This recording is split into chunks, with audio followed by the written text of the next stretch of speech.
को संत यूसुफ के बारे में कुछ बताना चाहती हूँ। तो सबसे पहले मैं कहना चाहूँगी सभी को जय यीशु की। तो प्यार की शुरुआत है यूसुफ, प्यार की परिभाषा है यूसुफ। मेरे पापी होने पर भी अपने प्यारे बेटे यीशु को कुर्बान कर दिया। ऐसा निस्वार्थ प्यार है यूसुफ, ऐसा निस्वार्थ प्यार है यूसुफ।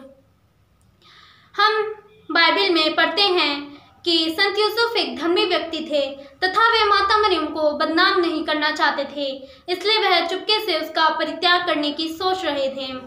तो हर साल संपूर्ण कलीसिया 19 मार्च को माता मरियम के वर्ष संत यूसुफ का पर्व मनाती है। उनके बारे में कुछ जानकारी हमें बाइबल से भी प्राप्त होती है। संत पिता पियूस वाल्वे ने संत यूसुफ श्रमिक के बारे में ऐसा भी बताया है कि वे एक रक्षक, एक चरवाहा और एक पिता के समान हैं। संत पिता पियूस वाल्वे ने इस दिन इस पर्व की स्थापना की। संत पिता पियूस वाल्वे ने श्रमिकों के बारे में बताया है कि वे संत यूसुफ हम सभी श्रमिकों के लिए एक संरक्षक हैं और हम सभी के लिए एक उदाहरण हैं। संत यूसुफ ने प्रभु के राज्य के आगमन की घोषणा करने में भी काफी योगदान प्रदान किया। इनकी मध्यस्थता से हम सभी के लिए प्रार्थना करते हैं। संत यूसुफ एक रोल मॉडल की तरह हैं। वे ईश्वर के वफादार सेवक हैं और माता मरियम तथा बालक यीशु की सेवा सुरक्षा का सौभाग्य संत यूसुफ को मिला। संत यूसुफ एक प्रेमी पिता हैं। संत यूसुफ ने प्यार से पिता बनने की इच्छा प्रकट की। संत यूसुफ जब दुनिया नास्तिक साम्यवाद की तरफ जा रही है तब संत यूसुफ ही हमारी रक्षा करते हैं। संत यूसुफ ने एक सभी संतों में महान हैं। संत यूसुफ संतों की शान है।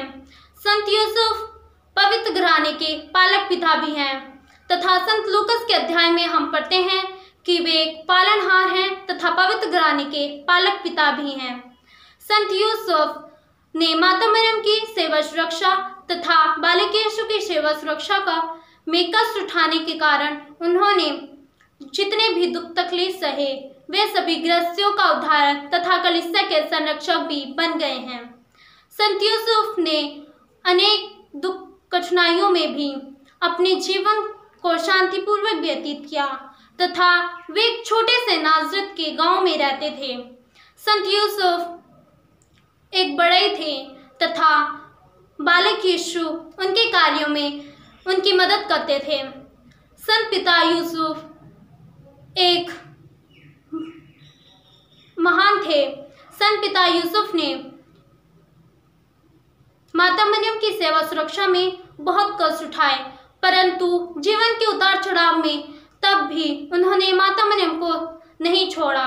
उन्हीं के रास्ते उन्हीं के साथ आगे बढ़ते रहे तथा संत यूसुफ नम्र स्वभाव के हैं, करुणा की मूरत हैं तथा धीरज से भरे हुए हैं। संत यूसुफ जब दुनिया नास्तिक साम्यवाद की तरफ जा रही है, जैसे कि हम जानते हैं दुनिया पाप के रास्ते में आगे बढ़ती जा रही है, तो उसी से हमें भी यह सीखना चाहिए कि हमें उस पाप मुक्त संसार को छोड़कर हमें अच्छे रास्ते पे आगे बढ़ना चाहिए। जैसे कि संत यूसुफ के जीवन को देखते हैं कि उन्होंने कितने भी कष्ट सहे मगर उन्होंने शांतिपूर्वक जीवन व्यतीत किया। इसी प्रकार हमें भी अपने जीवन को शांतिपूर्वक जीवन व्यतीत करना चाहिए। जैसे कि हमें अनेक परिस्थितियों में भी अपने जीवन को सफल बनाना है और आनंद के साथ अपने जीवन को जीना है, क्योंकि हमें